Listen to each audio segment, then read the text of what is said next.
En 2002, je découvre une petite famille sur les marches du Temple à Katmandou qui mendiait. Alors au début, ça a été spontané. On s'est occupé de les scolariser, de leur trouver un logement, de les habiller, de leur rendre en fait un peu de confort qu'ils avaient perdu. Quelques années plus tard, en discutant un peu avec la famille, je découvre qu'ils étaient originaires d'un petit village qui s'appelle Hari, qui est à quelques kilomètres de Janakpur, à 8 kilomètres de la frontière indienne, et qui est en fait dans un lieu où les touristes ne vont pas, puisqu'il n'y a pas de montagne, il n'y a pas de collines. Les touristes sont intéressés au Népal par les hautes montagnes, hein, et pas du tout par ces régions-là. J'ai pu connaître leur histoire. L'origine de leur histoire, c'est que le père avait perdu un bras dans une machine agricole, donc ne pouvait plus travailler, avait pris à l'époque ses 2 premiers enfants, Indira et Durga, sous le bras. La mère, qui avait à l'époque 14 ou 15 ans, et qui avait déjà 2 enfants, et qui sont venus mendier sur les marches du Temple. J'ai trouvé que c'était une bonne idée. Vu que maintenant je ne suis plus seul, il y a beaucoup de gens dans cette association qui payent des cotisations, qui subviennent aux besoins de toute cette famille. Donc je suis retourné avec toute la famille, 14 membres de l'association, à l'occasion d'une fête qui s'appelle Dasai. Et donc dans ce lieu, bon, c'est vrai que c'était un petit peu difficile à organiser parce que dans ce village, il n'y a rien à manger, il n'y a rien du tout, il n'y a pas de logement. C'est des petites maisons dans lesquelles on ne peut pas s'installer. Donc on a été obligé d'arriver à Janakpur. Janakpur, on a fait les courses, on a acheté du riz, du dal, enfin de la nourriture, et on a transporté tout ça sur des chars à bœufs jusqu'au village.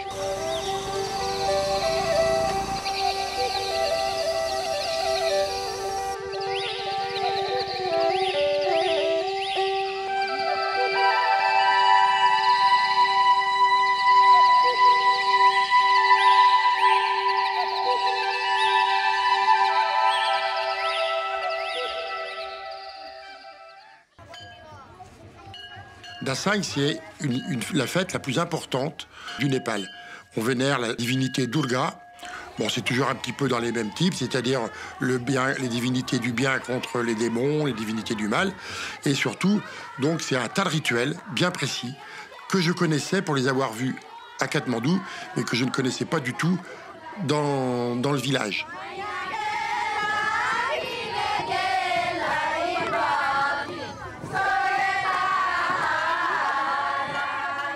Avec des rituels, une musique particulière et le choc un petit peu de rencontrer ces castes. Alors il faut quand même expliquer un petit peu pour comprendre ce système de castes qui est figé depuis des millénaires et qui souvent est mal compris par les Occidentaux. Il y a les hautes castes qu'on appelle les brahmines et les kshétris. Ensuite il y a les castes moyennes qu'on appelle les castes de commerçants, pour schématiser ça comme ça. Puis ensuite les castes dites défavorisées.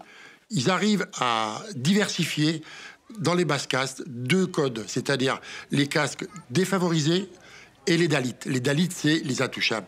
Les dalits sont hors caste, ils sont en dessous des castes.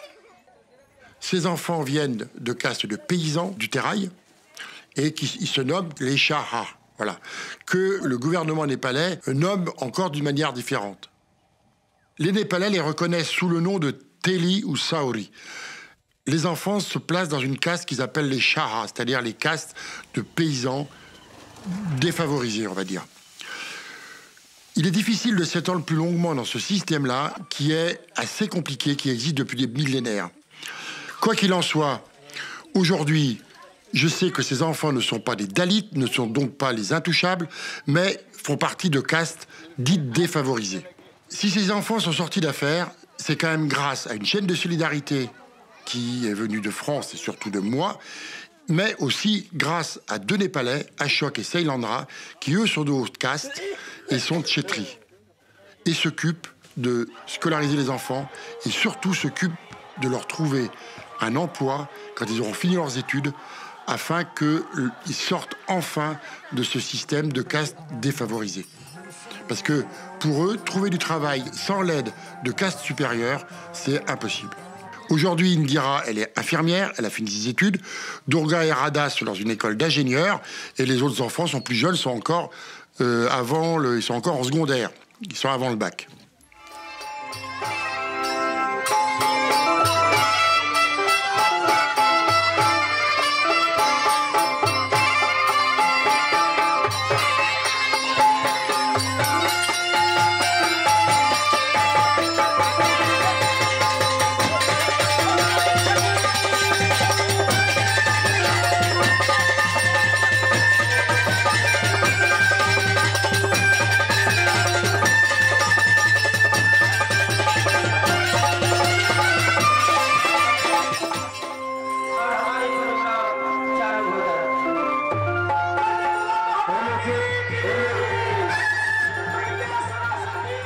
Les musiciens, ainsi que les couturiers, pour des raisons ancestrales, font partie de ce qu'on appelle les Dalits, c'est-à-dire les intouchables, les hors-caste.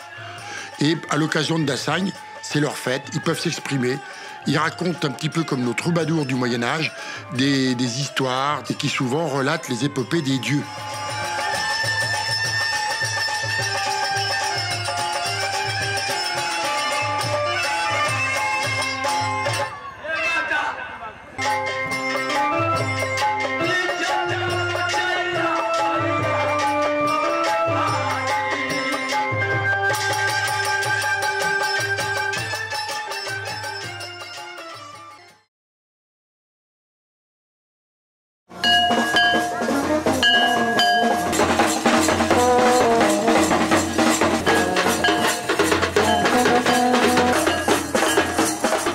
Donc, au cours de ces festivités de Dassagne, est construit dans le village des temples provisoires en bambou, et ainsi que ces divinités qui sont en paille peinte. C'est-à-dire que ces divinités sont vénérées, on leur donne des offrandes durant les cérémonies, les pujas, ça s'appelle. À la fin du rituel, ils chargent les statues de divinités en paille sur des remorques de tracteurs pour parcourir le village.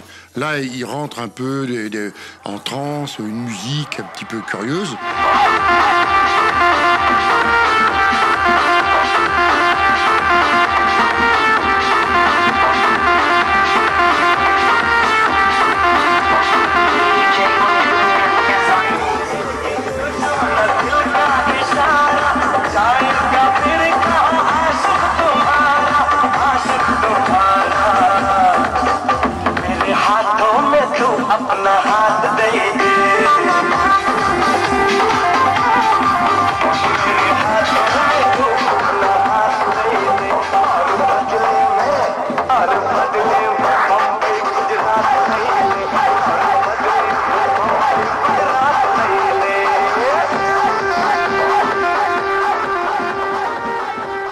Ils vont vers le lac et vont détruire la divinité dans le lac.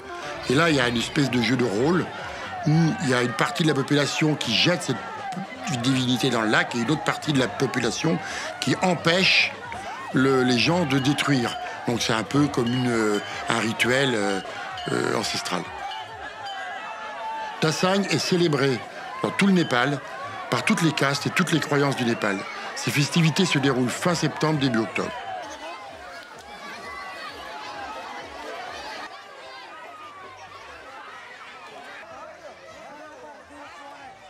En réalité, le fossé s'est tellement creusé entre leurs conditions sociales, leur éducation, qu'ils se retrouvent assez mal à l'aise dans leur village et avec leur famille. Parce que ces gosses, maintenant, sont devenus instruits, ils parlent anglais, et la différence de niveau de vie entre les enfants restés au village, de leur famille et eux-mêmes est tellement éloignée que maintenant ils sont pas bien, ils s'y trouvent décalés et ils n'ont plus envie d'y retourner. Et il est probable qu'aujourd'hui les enfants ne retourneront plus dans le village. Le décalage est trop important. Le style de vie, ça les met mal à l'aise. Le mot, c'est que ça les met mal à l'aise. Et à part la maman, qui va voir donc sa propre mère, et la petite Raki, il est probable que tout le reste de la famille ne retourne plus dans le village. C'est un petit peu dans cette idée-là, je ne savais pas que ça prendrait ces proportions, mais c'est un petit peu dans cette idée-là que j'ai eu l'idée d'aller avec tout le groupe de Français pour leur faire découvrir l'ampleur du sauvetage qu'on a fait, parce que c'est un véritable sauvetage qu'on a fait avec cette famille, qui n'avait aucune chance, ni d'éducation, ni du niveau de vie qu'ils ont aujourd'hui.